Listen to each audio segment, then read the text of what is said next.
à avoir un truc pas trop mal sur la base de données avec un register, un login. On va commencer à essayer d'attaquer la partie front de ce register et de ce login. Donc pour la partie front, ce qu'on va faire, c'est que on va créer une application en React. Cette application en React, on va la créer côte à côte de notre API. On va la créer ici.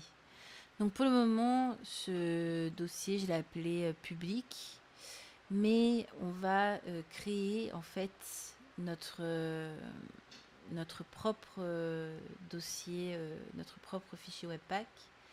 Et Webpack, pour Webpack, il vaut mieux l'appeler non pas public, mais SRC. Donc je vais renommer public en SRC.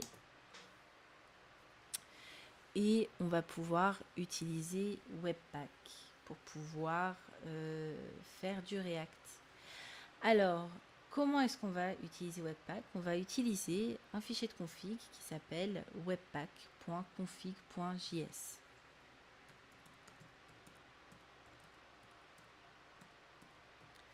Webpack.config.js. Donc ça, on va créer ce dossier-là à la racine de notre application. Et on va voir après pourquoi on va aussi créer un dossier .babelrc. Très bien. Alors, une configuration Webpack, c'est assez simple. Une configuration Webpack, ça s'appuie sur ce qu'on appelle des loaders pour pouvoir savoir comment traiter des fichiers. Donc globalement, Webpack 4, c'est quoi? C'est un bundler.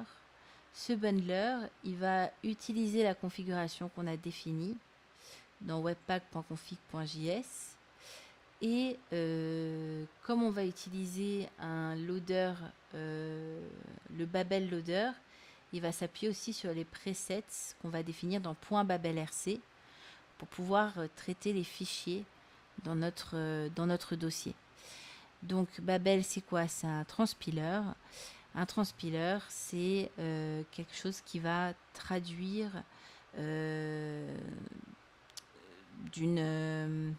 un peu comme si il traduisait du slang quand on parle pas le slang. Donc voilà. Donc, pour retourner sur le bundler, globalement, comment ça fonctionne? Le bundler, on va lui donner des tests. Des tests, par exemple, on va lui dire tous les fichiers qui sont de type .js. Donc lui, il va reconnaître dans le fichier de l'application, dans le dossier de l'application, il va reconnaître tous les fichiers qui sont de type .js et il va les sélectionner et les envoyer vers un loader. Ce loader, là typiquement sur du .js, on va utiliser le loader Babel. Ce loader Babel, lui par exemple, a des presets. Ces presets, c'est que si jamais c'est du JS, il va l'interpréter comme du JSX et il va traduire ce JSX en vrai JS.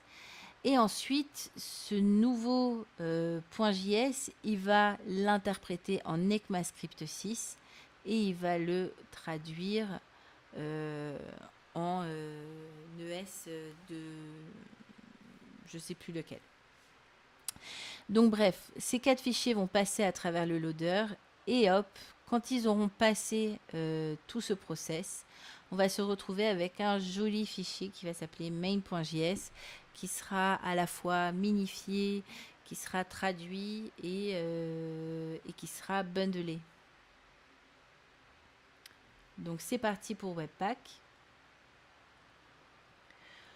Comme j'ai dit, on va utiliser webpack.config et donc bien évidemment le premier loader qu'on va définir, ça va être celui du Babel loader. Donc je fais un module.export et je vais définir les différentes configurations de mon module. Et je vais commencer par lui donner des règles. Ces règles, c'est justement celles qui vont répondre à des tests.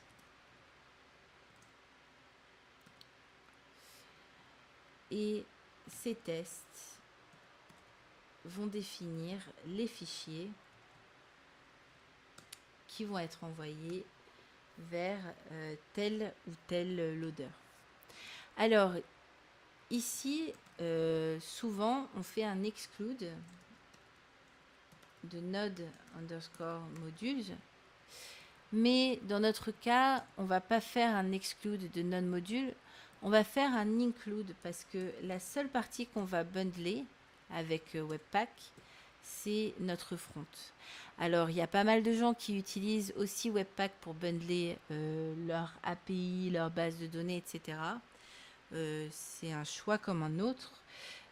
On utilise Webpack pour bundler souvent parce que ça permet de le faire passer à travers Babel et ça permet plutôt que de faire des requires, d'utiliser des imports, des exports, etc.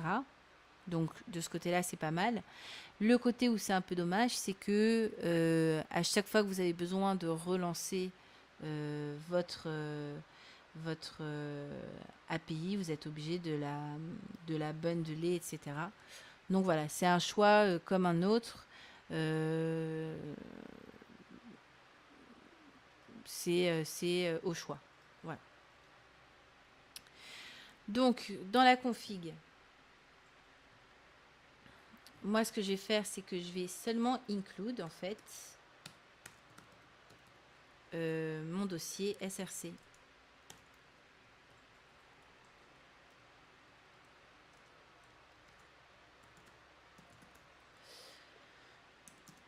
Tac. .src. Du coup, cet include, là, je suis en train d'utiliser path resolve, donc j'oublie pas d'importer ma variable de path.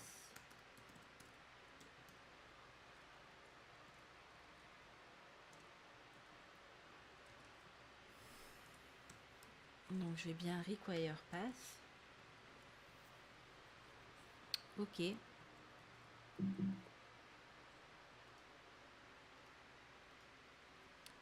Et je vais utiliser SRC. Et ensuite, je vais lui dire d'utiliser, pour traiter mes fichiers de type .js qui se trouvent dans mon fichier SRC, d'utiliser le loader Babel Loader.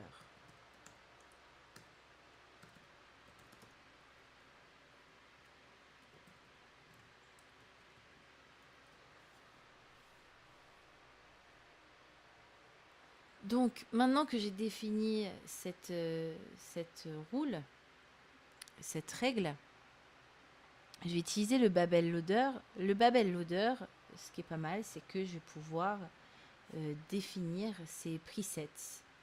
C'est-à-dire, je vais pouvoir configurer la façon dont il va fonctionner. Donc, le Babel Loader, je définis ces presets. Dans le fichier babelrc,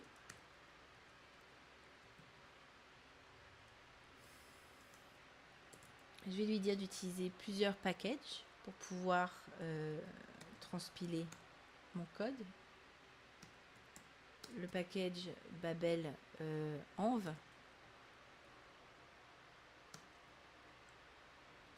et surtout, vu que je suis en train de faire une application React, le package babel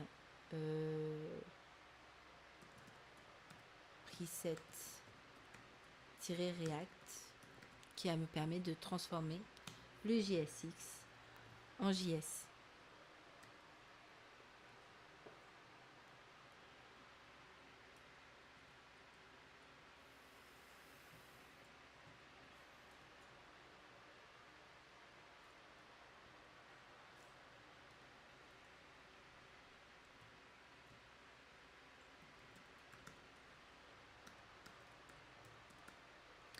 Et enfin, je vais lui dire d'utiliser preset stage 2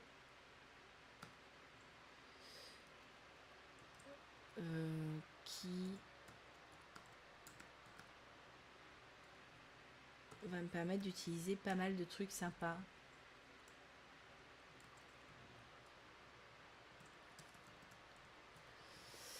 Ok. Donc, maintenant que j'ai défini tous mes presets pour Babel, ce que je vais faire, c'est que j'ai envie de pouvoir lancer en fait ce process de bundle. Pour pouvoir lancer ce process de bundle, et bah, tout ce que j'ai défini là, c'est-à-dire le Babel preset, etc., je vais avoir besoin de pouvoir les utiliser. Donc, je vais commencer par les installer.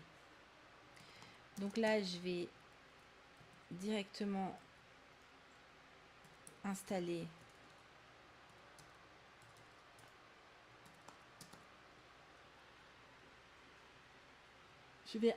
du coup Babel Core.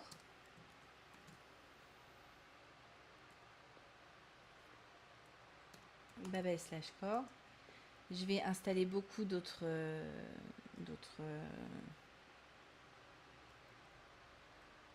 modules de Babel. Donc, je vais installer Babel preset-env.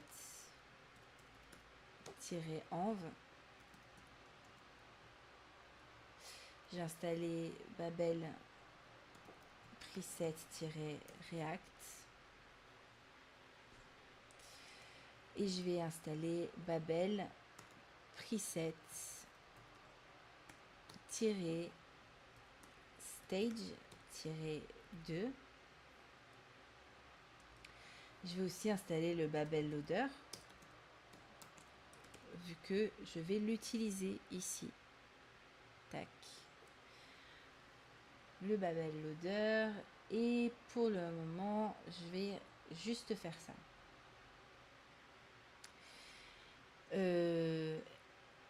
Donc ça, c'est pour Babel. Mais par contre, il faut aussi que j'installe toute une partie pour pouvoir utiliser Webpack. Et Webpack, ce qu'on va installer, ça va dépendre de comment est-ce qu'on va utiliser notre environnement de prod. Ok, donc globalement, Webpack, en plus de nous proposer de faire un bundle, il nous met à disposition pas mal de trucs assez cool, comme par exemple le Webpack Dev Server, comme Webpack CLI si vous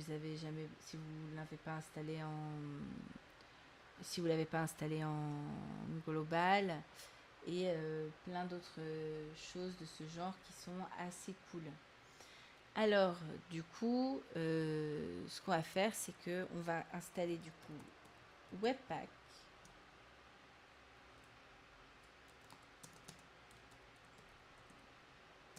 En local.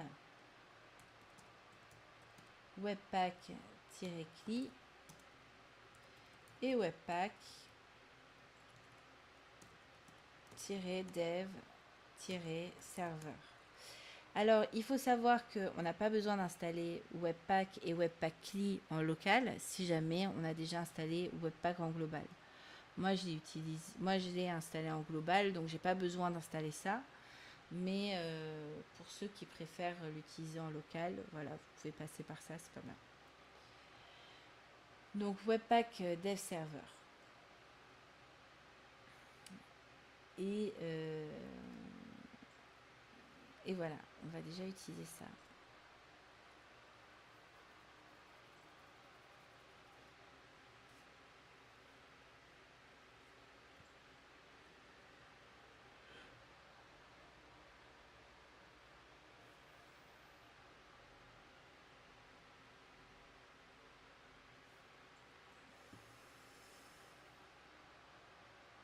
Là, on en a pour un petit moment.